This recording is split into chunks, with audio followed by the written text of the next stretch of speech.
once he would sit outside his building and say hello to people walking by. Today is beautiful. Saturday morning was beautiful. Caesar should still be sitting outside, alive to say hello.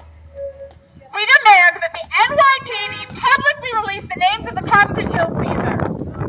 We demand that the NYPD fire them for his murder.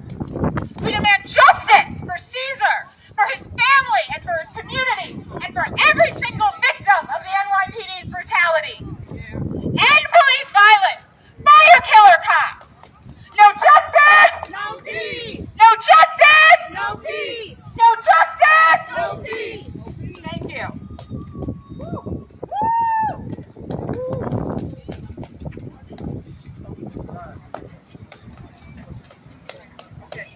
All right, thank you, Brittany, for that speech. Next up, we have Malik from the December 12th movement.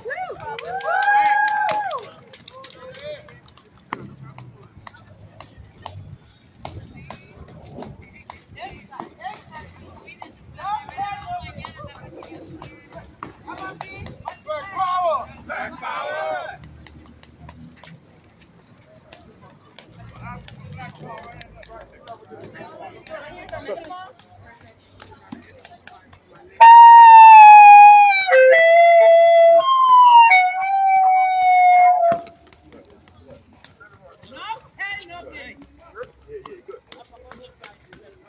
Black power! Black power! For black people! In Black Bed-Stuy! Black power! For black people! In Black Bed-Stuy! And the reason why we say black power for black people in Black Bed-Stuy is because black people are under attack. Black people, this didn't happen last week with the murder of the 78-year-old brother. It's been going on for a very long time, ever since we were kidnapping boy here in 1419. You know, and the legacy of that crime against humanity still haunts us to this day. The legacy still haunts us. You know, we know that police brutality is here and ever present in Bed-Stuy. You know, we know that it would take a community, our community, organized and disciplined to rid our community of police brutality. And that's what we do. We have to stop the killing movement, and our job is to organize our community to give leadership to what goes on in our community, what goes on in our streets. What goes on in our community and what goes on in our streets. We know that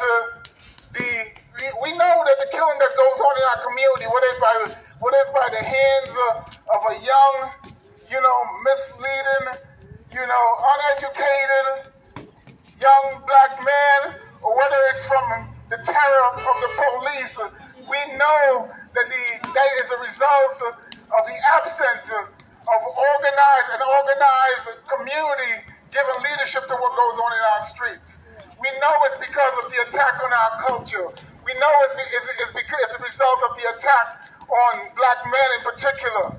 The criminal injustice system that ensures that our black men, ends up within the prison industrial complex and leaves a void in our community, leaves a void of leadership in our community.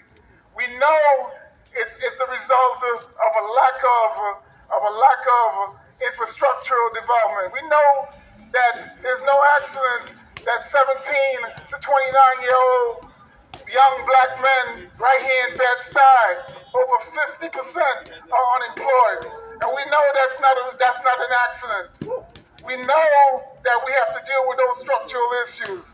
We know that not only do we have to deal with those structural issues, but we know that we need to give leadership to the streets, and that requires our leaders. That requires black men in particular, because these young brothers in our streets that are directionless, they are going to take leadership and respond to black men, organized black men. That's why we are out here. But know this, not only do we need and call on black men to give leadership to what's going on in our streets, but we also call on our black community. We also call on the entire black community. We call on black men in particular, but we are calling on the entire black community. You know, and we know that the struggle is long and it's hard, but we are here, and we are going to ensure that our community gets organized. We're going to ensure that the police get exposed, that they're not here to protect us. The police are not here to protect us, that they are here to protect property and other interests that does not fall in line with our needs. Black power! Black power! Black power! Black people! In Black Bed-Stuy! Black power for black people in Brooklyn! Black power for black people in Brooklyn! Black power for black people in Black Bed-Stuy! Black power for black people in Black Bed-Stuy! Black power for black people in Black Bed-Stuy! In whose streets? In whose streets? In whose streets? In whose park? In whose park? In whose streets? In whose streets? In our lifetime. And we're going to keep saying that until we get black power for black people in Black Bed-Stuy. Straight ahead, y'all.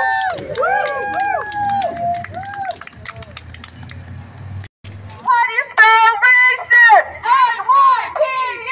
How do you spell murderers? NYPD. How do you spell racist? NYPD. How do you spell murderers? NYPD. Thank you, Malik, for that amazing speech. And as I mentioned before, this is sadly not the first time the NYPD has killed someone, nor will it be the last until we do something about it. Our next speaker is Daniel to talk about other cases of police violence and murder in New York City. Give it up for Daniel!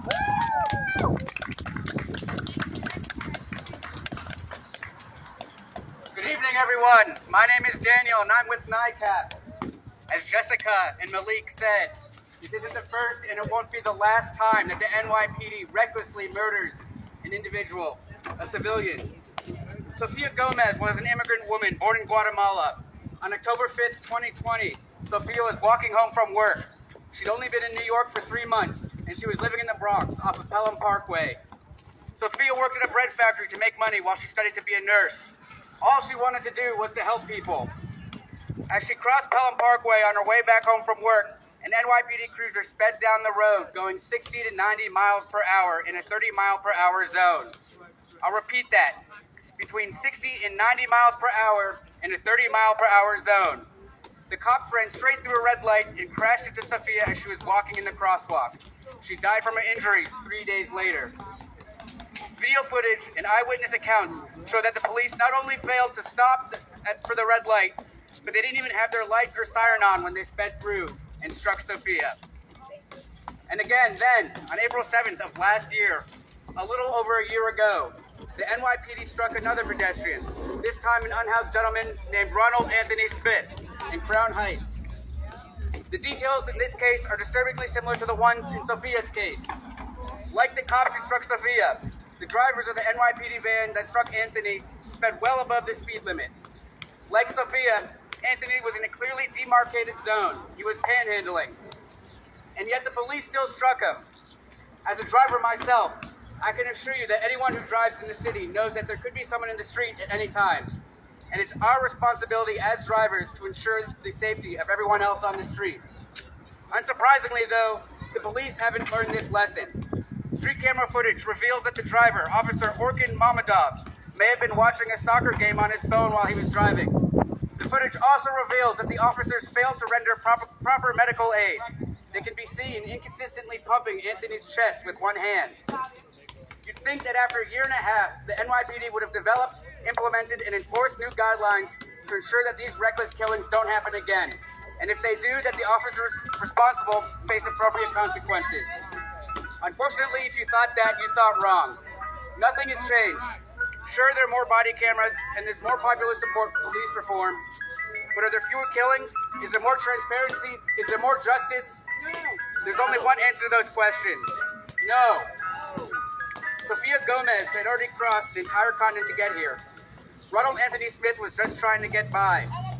The NYPD snuffed out their lives in a single moment, recklessly, brutally, without warning, and without showing any caution or concern for the people who live in the very communities that they patrol.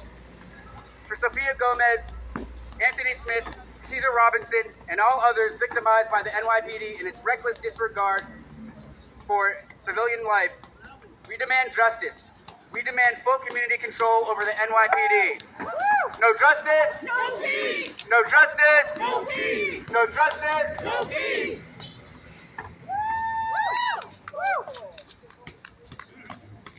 All right, thank you, Daniel, for illuminating other cases of NYPD violence.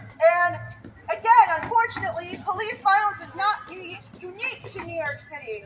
Just earlier today, it was announced that the 8 officers involved in the shooting and murder of Jalen Walker in Ohio will not be indicted for their crimes. Is this acceptable? No. Are we going to stand for it? No. What do we do when communities are under attack? Stand up, fight back. When the community is under attack, what do we do? Stand up, fight back. When the people are under attack, what do we do? Stand up, fight back. What do we do? Stand up, fight back. And I just want to say as well that while it's important that we are out here today, it's crucial that we continue to organize and demand accountability for all killer cops. We know that Mayor Adams continues to heighten police presence and power in New York City because he himself was a cop. And to that we say, no cops in power! No cops in power! No cops In power. No cops! In power. So I know I've been talking a lot about how we're going to continue fighting, we're going to stand up, fight back, and that the fight doesn't end today. But how are we going to do that? Next up is Michaela to talk about our current campaign. Woo! Hey y'all, thank you so much for coming out. So, we've really heard a lot about what's happening in New York and Brooklyn with the NYPD and the tragedy of Cesar Robinson that were at the hands of 2 officers still unnamed. It is absolutely egregious that his nephew called for him to feel safe in his own home, and when he answered the door, he was met with gunfire. However, I want to ask, how many of us have attended a similar protest? How many of us have called for justice, have called for the police to be fired, or called for the murderers to be charged and arrested? And then we have to keep calling for peace and comfort for the families who are left behind. I think everyone here today listening has attended countless and countless protests. This isn't to say that us here today isn't important or isn't good. It is. People power is absolutely important. It's the only way we're going to win. However, what happens when we leave the park today, when we leave the march, or when we leave the rally? We have to continue to organize. As NICAP, we plan to call out these bad and corrupt cops before the tragedy actually happens. Time and time again, cops get away with murder because they get away with so much beforehand. Why is it that we found out that Officer Derek Chauvin, who murdered George Floyd, had 18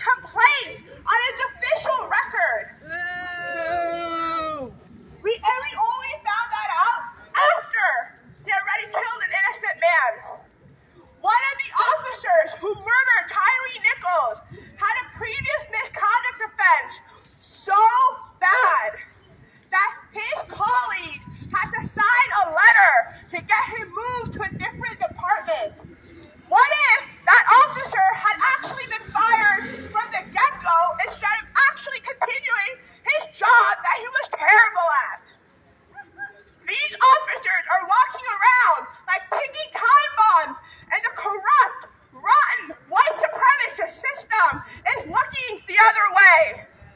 They still get their big salaries, their pensions, and impunity to do what they please. I actually want you all to look down the street. Go ahead and look with me. Right down the street, a block away. That's actually the 79th precinct.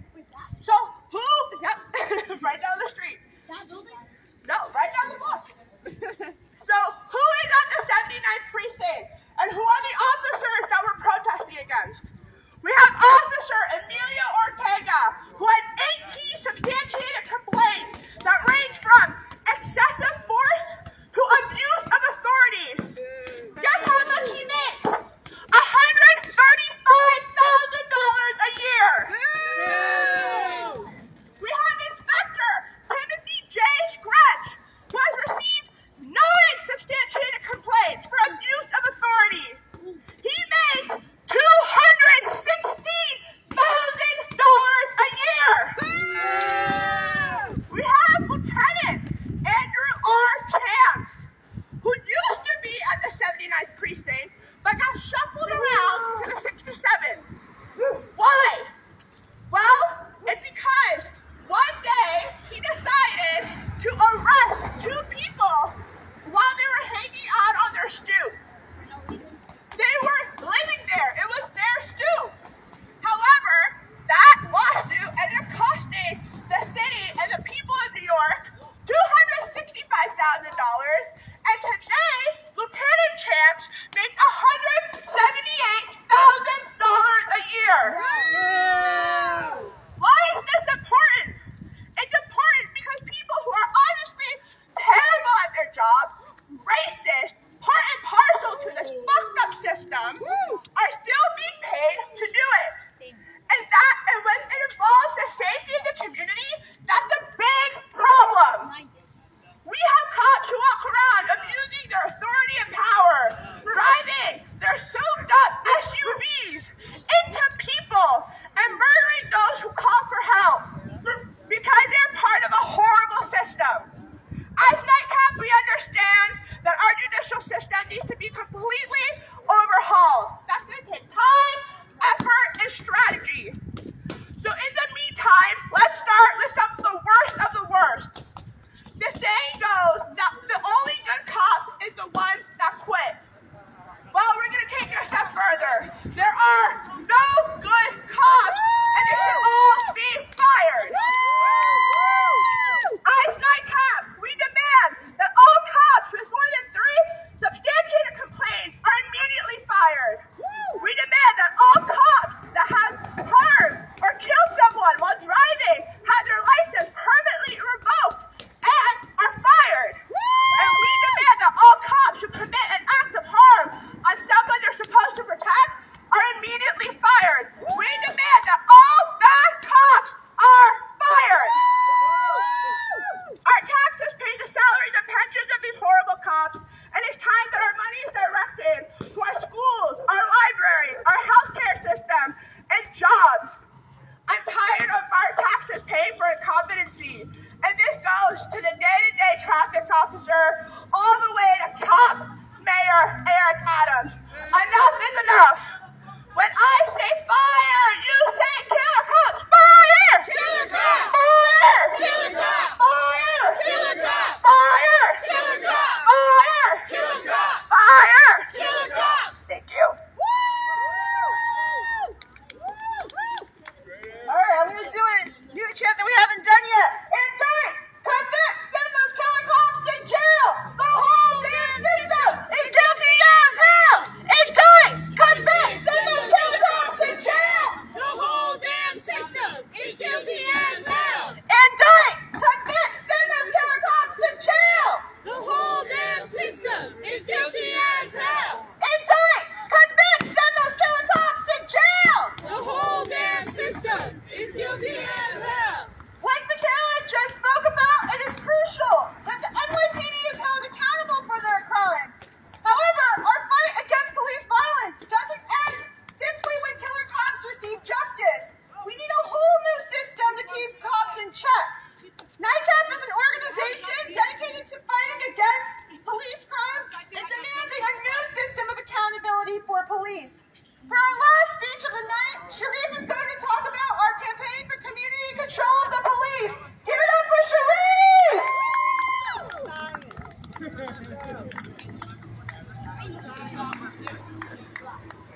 All right, if you are out here in the crowd today, I want you to repeat it. I'm going to do a chant. I want you to call back up when I say it.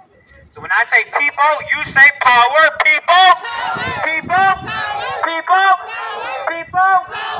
Awesome. Welcome, friends, members of the community. My name is Sharif, and I'm a member of the New York Community Action Project. We've heard from a number of speakers about police violence in New York City and across the nation. And I don't know about y'all, but I am sick and tired of having to speak out against the crimes that the police commit in our communities, especially NYPD. Enough is enough. We are out here because we know we must fight back against NYPD abuses and demand justice for Cesar Robinson and other victims of NYPD.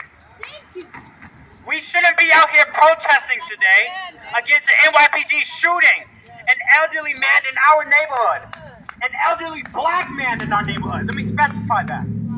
This is just further proof that now is the time where folks must get involved with organizations like NYCAP to demand for justice and control over our own communities. NYCAP has been working on a campaign for complete civilian control over every aspect of policing in this city. We're working on this campaign because we are sick and tired of seeing black and brown people die at the hands of the police. We want to see a council that will hold NYPD accountable and defend those who have been victimized by the police. Not take people's complaints and just push them to the side. We don't want a review board that's going to hear cases like the one that happened with Cesar Robinson or any other anyone shot in our community and then doesn't do a damn thing about it. The death of Cesar Robinson is yet another example of why we need community control of the police. Because let me be explicitly clear when I say this. Cesar Robinson did not deserve to be shot down by the police, no matter what the case was. And based off what they reported, it seems as if they didn't even try to de-escalate the goddamn situation before just deciding to shoot him. So why are our taxpayer dollars going to people who are not being trained to de-escalate situations, but instead is being trained to kill people within our community? Why is money coming out of our paychecks going towards people who can't even properly do their goddamn jobs? That's right. We must demand for a council, a police accountability council, that's made up of members of the community who have never been cops and have zero ties to the NYPD. This council needs to be made up of the very same people who have been targeted, who have been mistreated, and who have been abused by the NYPD, because our community should have a say in how we are policed. CPAC will have full control over hiring and firing of police officers and to investigate the wrongdoing of police officers. The death of Mr. Robinson is a prime example of where we see CPAC having full involvement, so that the next time a cop kills someone in cold blood, whether that's by shooting them or running them over with a police van, the officers involved will be identified, investigated, and punished to the fullest extent. And let me make it clear, when we say fullest extent, we want their asses locked up for killing people in our community. So, let me make this explicitly clear as well. We will see community control over the police in New York City. We saw it achieved in Chicago, and we are seeing other cities across the nation take up this fight as well. Our communities, the black community in New York City, Bed-Stuy, will never be free until we have the power to take control over our own communities.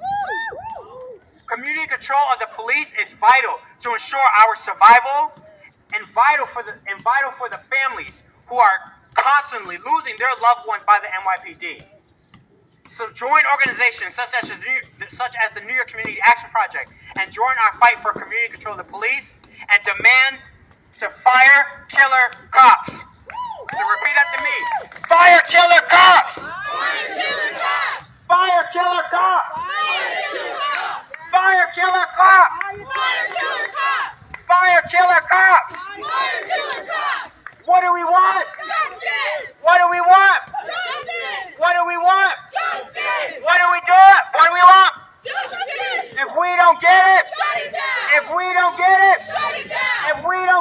it, Shut it down. if we don't get it, Shut it down. if we don't